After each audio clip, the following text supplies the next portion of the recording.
Radical equations. To solve a radical equation, you will still isolate the variable. You must watch out for restrictions. So we're going to look at restrictions in these examples right here. We're going to state the restriction on the variable for each of the following, as if the radical is a real number. Remember, you can't have a negative radicand in a square root. So that means that everything underneath the radical sign must be greater than 0 or equal to 0. You can square root 0. So that's what we're going to do. We're going to set the radicand greater than or equal to 0, solve for x, move 2 to the other side. So that means x must be greater than or equal to 2. So you could have 3 minus 2 gives you a positive number, 4 minus 2 is 2.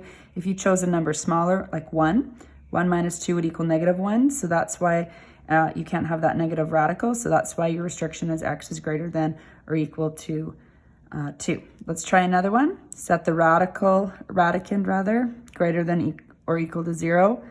Isolate x. X is greater than or equal to 1/3. Number 3, you have two radicals. You're going to look at both and then determine which one would be valid for both. So 4 plus x is greater than or equal to 0. So x would be greater than or equal to -4. 2x minus 3 is greater than or equal to 0. So 2x is greater than or equal to 3. X is greater than or equal to 3 over 2. When you're comparing these two, since they're in the same equation, if a number is greater than 1.5 or 3 over 2, then it's automatically greater than -4. So the restriction that applies to both or satisfies both conditions would be this one. Let's look at this one. 4 minus x is greater than or equal to 0.